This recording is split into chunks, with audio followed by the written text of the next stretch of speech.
Hola, ¿qué tal amigos? Me encanta tenerlos de regreso por estos lares, bienvenidos. Espero que como siempre estén teniendo una semana maravillosa porque no nos merecemos menos, ¿cierto? Bueno. Les cuento que continuamos con este especial de Halloween. El caso que les traje el día de hoy es de España, está resuelto y sin nada más que decir, vámonos a conocer la historia de María Dolores Ramírez Alonso.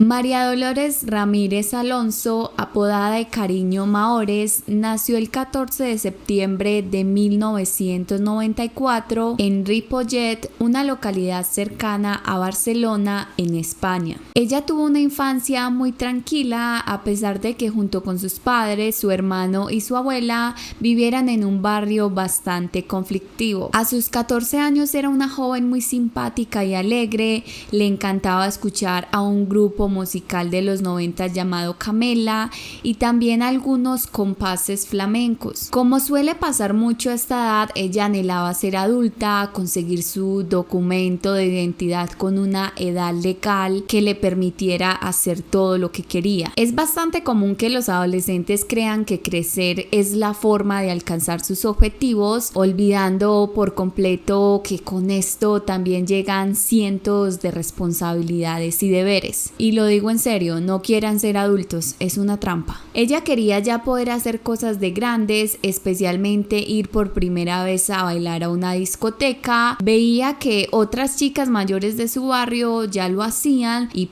parecían divertirse mucho, así que ella también quería explorar ese mundo. Sin embargo, mientras llegaba aquel día, ella se dedicaba a estudiar y a pasar tiempo con sus amigas, quienes eran casi siempre las que la acompañaban a pasear su perrito a un parque cercano. Algunos fines de semana, cuando sus padres se lo permitían, Maores iba a una discoteca para adolescentes, o también se conocen como chiquitecas. Este lugar se llamaba Light, donde por obvias razones a los menores no se les vendía alcohol, pero podían estar bailando y disfrutando por varias horas al son de todas las canciones mientras bebían gaseosas. La personalidad de María Dolores siempre fue muy extrovertida e incluso algunos dirían atrevida, hacía amigas con facilidad y era para su corta edad bastante vanidosa, le encantaba verse linda y vivía muy pendiente de siempre vestirse bien y de que su armario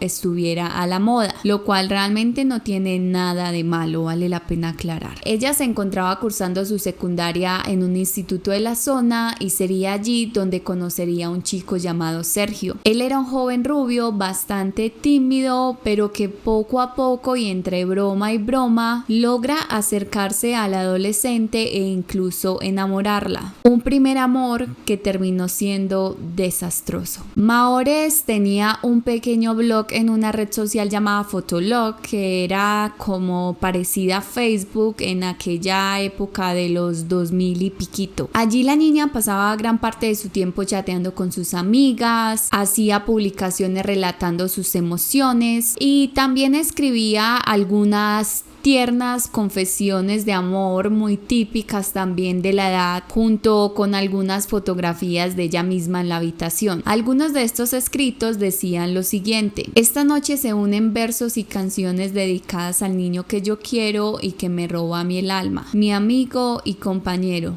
mi cuento de hadas. Muero por su mirada, él es mi todo y ojalá algún día yo sea el todo de él. Todos estos mensajes eran por supuesto para Sergio. Él era un chico que, al igual que la joven, se encontraba repitiendo el curso. Algún tiempo atrás había sido diagnosticado con trastorno por déficit de atención e hiperactividad y estaba siendo tratado con un fármaco llamado Concerta. Además recibía también tratamiento psicológico, pues tenía bastantes problemas de confianza y autoestima. Incluso aparentemente usaba su cabello largo, dejando que su fleco le cubriera parte de sus ojos y rostro, casi como ocultándose tras él. Parece ser que tanto la ayuda psicológica como el medicamento empezaron a surtir efecto, pues después de un tiempo se le empezaba a notar más seguro de sí mismo, sus notas en el colegio mejoraron muchísimo y decidió también arriesgarse a un cambio de look donde se tinturaría su cabello de rubio. Esto a su vez hace como que llame más la atención en su colegio y ahora ya era considerado como uno de los chicos guapos de la institución. Todas las niñitas hablaban de él y de que cómo les gustaría ser sus amigas o quizás incluso algo más, cosas de colegio. Chencho, como era apodado, tenía 15 años, tocaba la batería y pasaba la mayoría de su tiempo con su mejor amigo llamado Luis, y quien tenía 14 años. Él también tocaba un instrumento de música y era común que se reunieran a practicar. Ambos jugaban en el mismo equipo de fútbol local, lo que los hacía aún más inseparables. Eran dos muchachos de clase media, muy tranquilos la verdad, aunque pues como cualquier adolescente de vez en cuando también les llegaban quejas a las madres de alguna travesura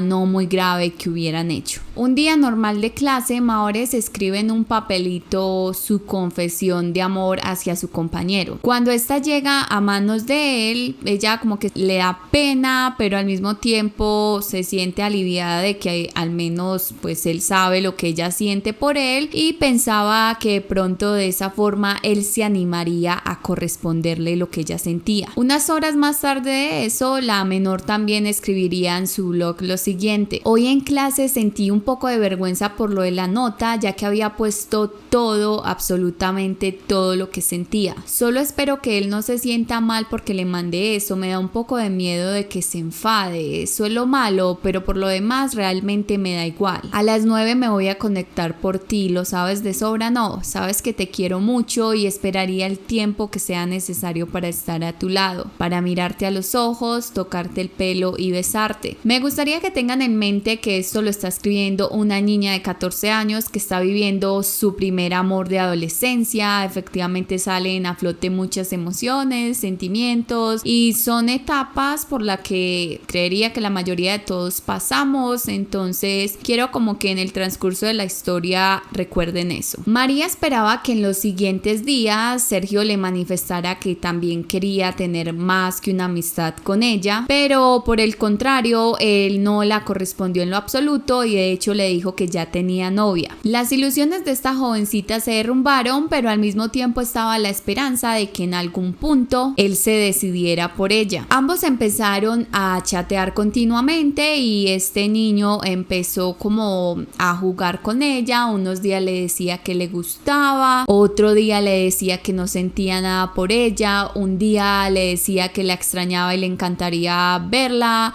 otro día, o más bien después, la ignoraba por semanas completas. La adolescente, con su poca experiencia en este tipo de temas, se sentía bastante confundida, aunque aún fantaseando con la posibilidad de que él la invitara a salir y pudieran hablar sobre lo que los dos sentían. Es así como el 20 de octubre de 2008 el anhelo de esta adolescente se vuelve realidad. Ambos habían quedado a encontrarse en un parque cercano, estuvieron sentados en un pequeño banquito y mientras hablaba él decide lanzarse a besarla. Esto para ella era realmente un sueño, tanto así que decide sacar su teléfono y empezar a grabar el momento. Cuando se despiden, Sergio le hace prometerle que no le contaría a nadie lo que había pasado, que ellos continuarían siendo solamente amigos y que ninguno de los dos se podría enamorar. Ella obviamente ya a este punto enamorada, no le queda más opción y acepta. Ese día Maores llega a su casa sin creer lo que acaba de pasar y observa nuevamente el video de aquel beso en su celular. Decide entonces que quiere compartir este hecho en sus redes sociales, así que postea la grabación sin previa autorización, obviamente, del coprotagonista del mismo. Además, escribe lo siguiente: me besas y tus dedos se enredan en mi pelo, soy tuya. Luego te apartas y me miras seriamente para hacerme prometer que no me voy a enamorar.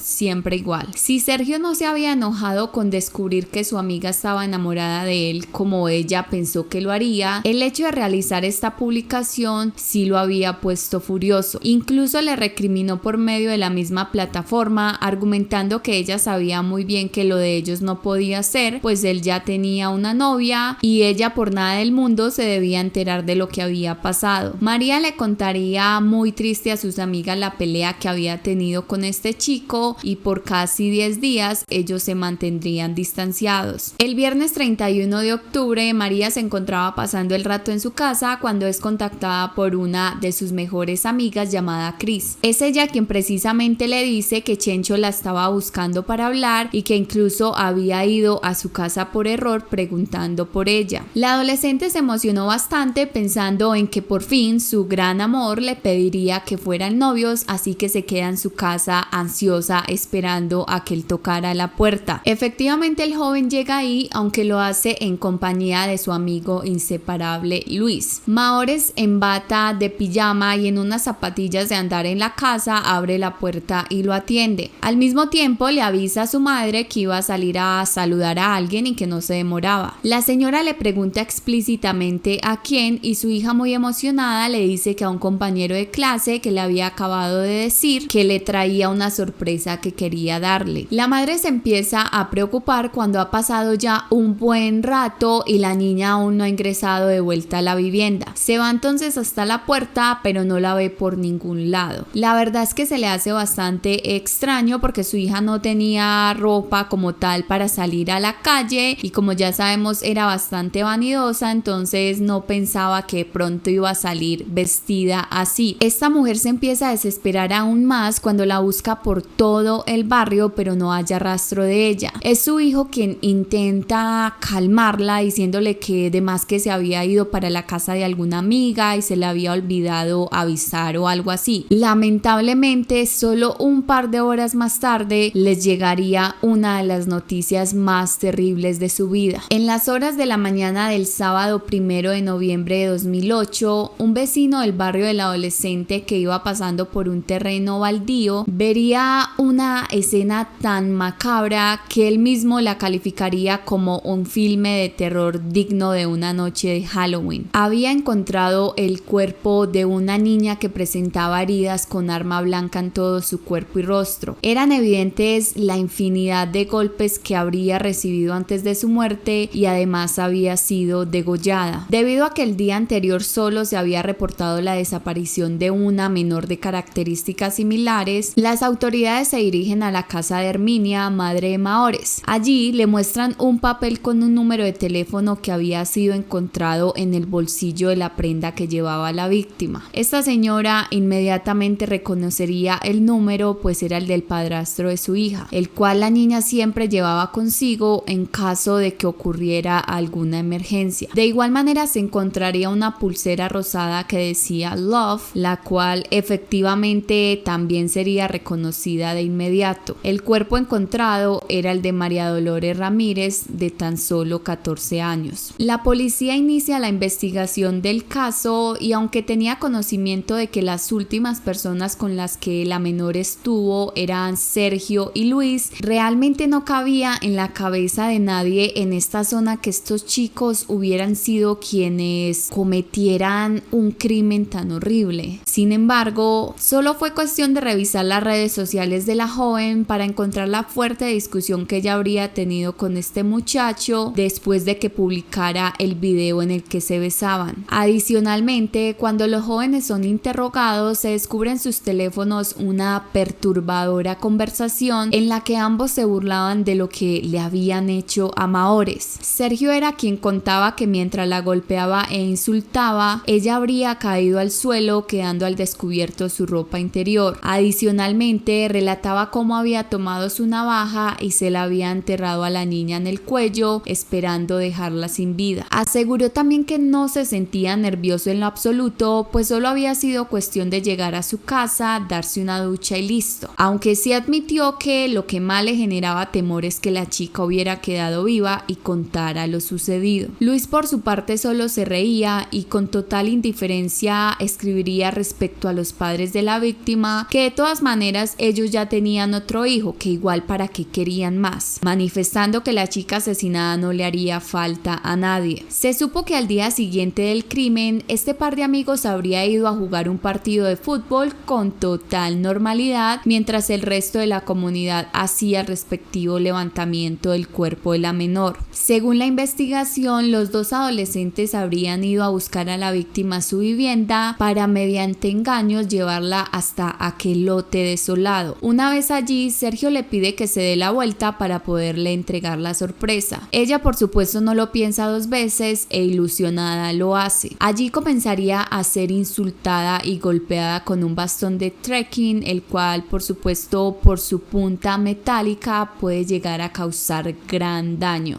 Fueron tantos los golpes que se le propinaron que este palo incluso termina rompiéndose, por lo que seguidamente este chico sacaría su navaja y procedería a realizar una herida casi mortal en su cuello. Digo casi porque a pesar de todo esto, ella aún continuaba luchando por su vida. Sin embargo, después de que fuera abandonada allí, moriría a causa de la pérdida de sangre. Cuando Chencho fue puesto en el caso como posible autor, él argumentó ser inocente y culpó a un tercero. Este era supuestamente un muchacho llamado Abel, sin embargo, nunca hubo prueba como tal de que esta persona siquiera existiera. En cuanto a Luis, él también argumentó que era inocente y dijo que en ningún momento participó en las heridas que se le propinaron a Mahores y que lo único que hizo fue observar el perturbador hecho. Él aseguró que cuando llegaron al terreno, su amigo y la víctima se habían ido a hablar detrás de un camión. Allí sería donde la agresión habría iniciado sin que él aparentemente se diera cuenta de lo que ocurría. Minutos después se percataría de lo que estaba pasando, por lo que se dirige allí e intenta mediar con Sergio para que las cosas no pasaran a mayores. Dijo que su amigo lo había amenazado, por lo que por temor se había alejado unos cuantos pasos de la escena, quedando totalmente paralizado y sin poder hacer nada más hasta que su amigo regresó donde él estaba, totalmente cubierto de sangre. Desde ahí cada uno se iría a su casa, no sin antes acordar encontrarse al día siguiente para jugar un partido de fútbol. Según la hipótesis, la razón del crimen fue simplemente la frustración de Sergio de no querer que su actual novia viera el video del beso y pudiera terminar la relación. Por otra parte, también creen que él sentiría vergüenza de que sus amigos lo vieran besándose con ella, por lo que, descargando nuevamente su ira y frustración, terminaría asesinándola. Increíble, ¿no les parece?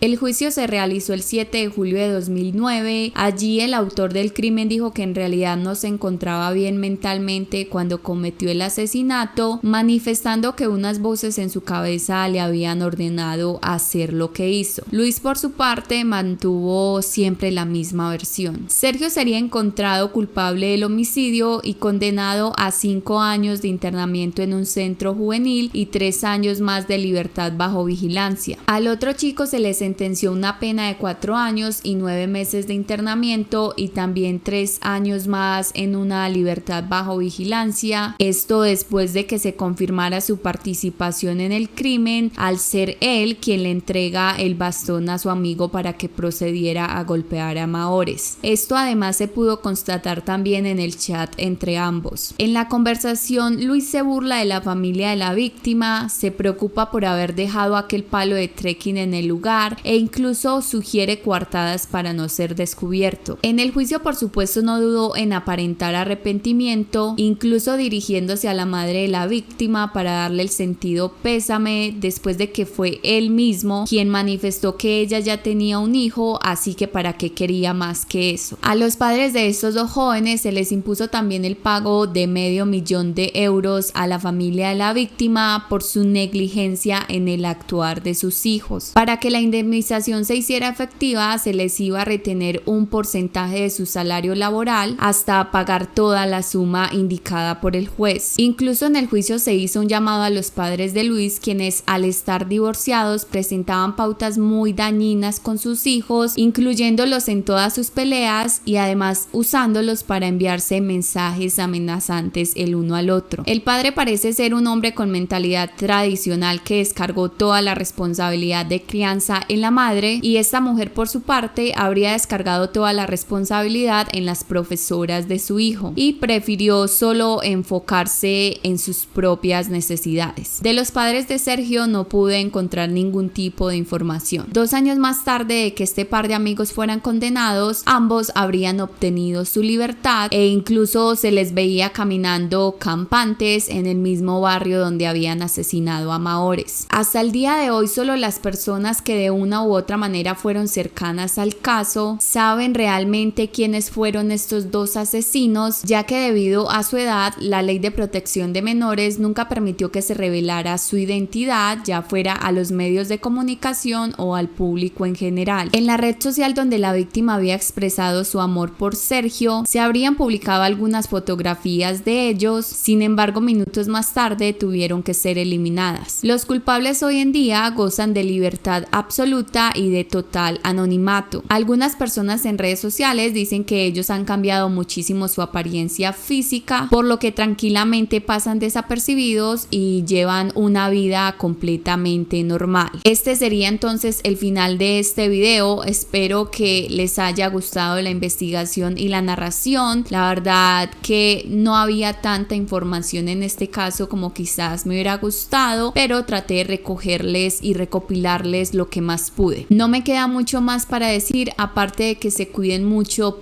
por favor. Chao.